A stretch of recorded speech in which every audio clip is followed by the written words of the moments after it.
bila saya baca antara perkongsian dia akhir-akhir ni, dia kata hidup dia memang ada semua, ialah kemasyhuran, kecantikan, harta benda dan sebagainya, tapi yang tidak ada adalah ketenangan. Betul atau tidak? Maksudnya yang tidak ada ketenangan tu tidak ada. Bismillahirrahmanirrahim.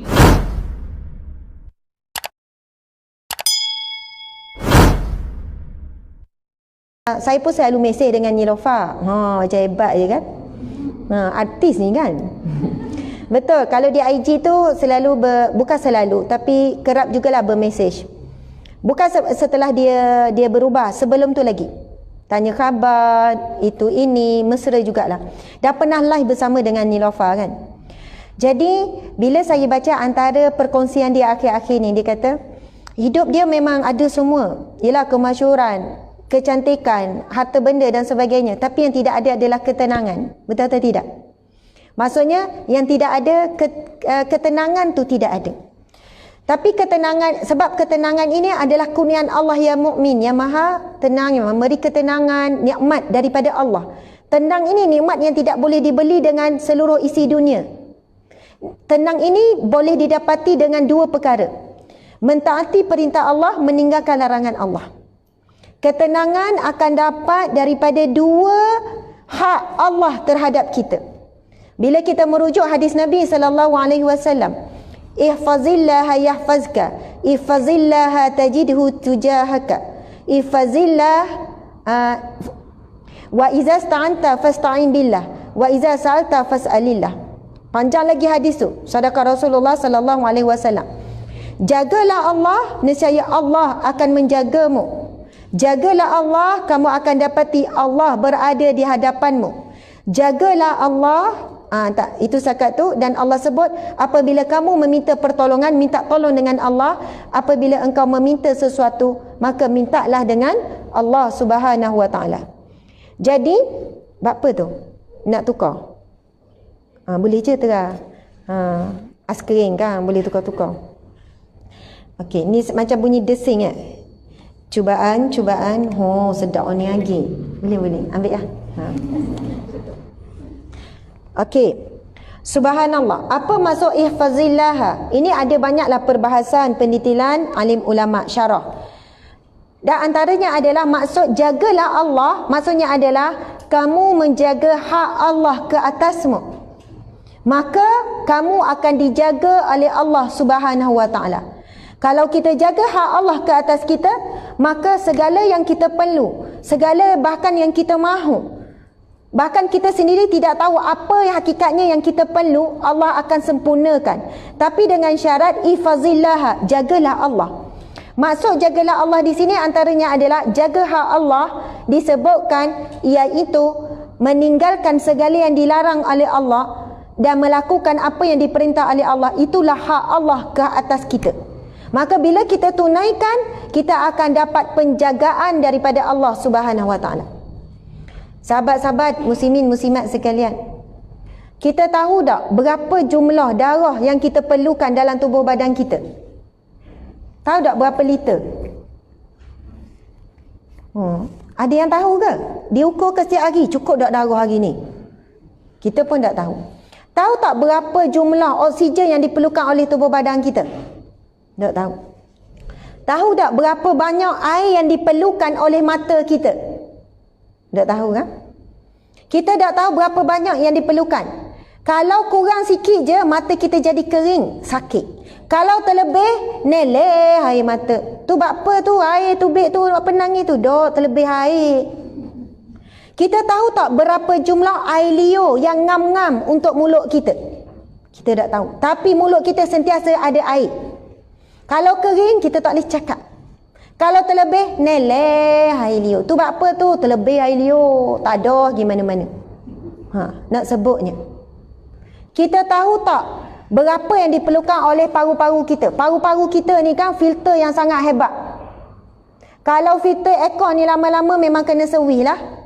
Aircon kereta, aircon rumah ke apa ke.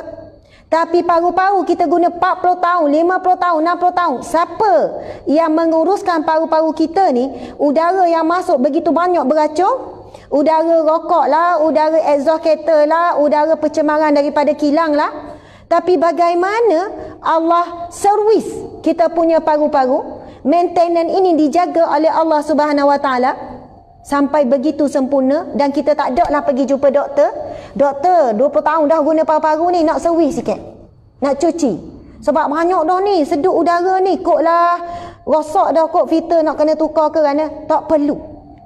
Sebab itu kita sebut tadi tu, ihfazillah yahfazka. Kamu jaga hak Allah, Allah akan menjagamu. Dan penjagaan Allah, apa yang kita tidak tahu dan apa yang kita tidak tahu, dan bahkan kita sendiri tak tahu apa yang kita perlu sebenarnya dalam hidup. Kita tak tahu. Darah kita ngam-ngam je, tak lebih tak kurang, sampai masa darah tu diperbarui, sel-sel darah dan sebagainya. Betapa Allah memberikan kita kecukupan, apa yang kita perlu, apa yang kita mahu, bahkan kita sendiri tak tahu tentang diri kita. Tu cakap pasal diri sendiri tu. Pasal air liur kita, pasal air mata, pasal darah, pasal paru-paru. Tetapi bagaimana kita nak dapat penjagaan dengan kasih sayang Allah? Kalau kita berhujah lah, kita kata, dah orang kafir pun ustazah, awak mati kafir pun Allah jaga kau tu. Adakah dia jaga Allah? Allahu Akbar. Di situlah ada perbezaan. Allah menjaga makhluknya, manusia, hamba Allah yang A, yang B, yang C berbeza. Ada yang Allah jaga dengan sifatnya Ya Rahman, yang Maha Pemurah. Dan kita tahu sifat pemurah Allah, Allah beri kepada siapa pun, siapa yang sujud ataupun yang mungkar, yang ingkar, siapa yang menyembah Allah, mengesakan ataupun yang mensyirikkan Allah Subhanahu Wa Taala. Jadi itu sifat pemurah Allah. Dan kita pun tak minta pun Allah bagi, tak puji Allah pun Allah bagi. Kita yang protes selalu kepada ujian Allah pun Allah bagi. Bila diuji kerja banyak sikit, boh ni tak faham lah, dia tak ada anak kecil, tak faham ke kita ada anak kecil? Contoh je lah ya. Sini tak ada ni, semuanya Alhamdulillah, boh ada kerja lagi dah. Mungkin gitulah dah. Alhamdulillah boh ni sikit je, ada lagi dah. Lepas tu due date sebenarnya 5 hari lagi, atau dah. Boh siap dah boh. Alhamdulillah siap dah. Siap dah cepat ah. Siap dah. Boh tengok pun molek. Boh ada kerja lain lagi dah. Kena saya tak boleh buang masa. Sebab apa? Dia rasa dia dilihat oleh Allah Subhanahu Wa Taala. Contohnya lah, subhanallah. Apa sebut gitu tadi tu? Apa kaitan? Jadi dah ingat pula. Okey, kita sambunglah sikit dah. Saya nak cerita saya Nilofa tu, antaranya Nilofa kata yang tidak ada adalah ketenangan. Dan dia cuba cari ketenangan tu dalam pelbagai cara. Dan dia tahu sebenarnya, tapi cuba menafikan. Sebenarnya semua manusia, dia ada satu suara, tapi suara ni sangat halus dan selalu ditekan, selalu ditenggelamkan oleh hawa nafsu. Suara apa? Suara rohani kita. Yang mana roh kita ni, kita tahu di alam roh. Ada ulama kata kita berada di alam roh 30 tahun, ada 40 tahun. Wallahu alam. Alam roh kita dah berada sekian lama, dan di alam roh semua roh mentaati Allah, memuji Allah, mengesakan Allah. Kemudian kita berpindah ke alam rahim. Subhanallah. Lalu bila kita berpindah ke alam rahim, kita masih lagi memuji dan mentaati Allah. Bayangkan ya, hebatnya kita berada di alam rahim, tidak ada udara tapi boleh bernafas dengan baik. Kita tidak ada cahaya tapi boleh hidup dengan baik. Dan kita hidup dalam air ketuban tapi tidak lemas. Dan bagaimana daripada seketul darah beku, akhirnya Allah beri kita rizki yang cukup sehingga lengkap mata, hidung semua. Allahu Akbar. Subhanallah. Ketika berada di alam rahim, kita masih lagi hamba Allah yang taat. Tetapi sebaik manusia keluar ke alam dunia, ketika masih bayi, semua masih lagi taat kepada Allah. Ketika bayi, kita kan tidak ada apa-apa. La haula wala quwata illa billah. Sampai sekarang pun la haula wala quwata illa billah. Tapi apabila kita keluar daripada perut ibu kita dalam keadaan tidak berdaya. Kalau baby kan, saya nak tanya, kita nak tanya, kalau budak lah kan, beranak lah, kita beranak, lock lah anak kita tu situ, boleh hidup tak rasa? Boleh hidup tak? Baby lepas keluar pada perut mak, boleh tak ngakak cari makanan? Tak boleh kan? Kalau anak kucing, boleh tak ngakak? Pernah tak tengok kucing beranak? Pernah tak jadi bidang ke kucing? Saya sebab memang membesar, mak ayah memang suka pera kucing. Dia satu suka, kedua macam jadi tanggungjawab pula lah ke mak ayah tu. Mana-mana kucing mari rumah, kalau mari rumah kat Batu Nang tu, Adi tahu Adi mana Adi. Memang banyak kucing.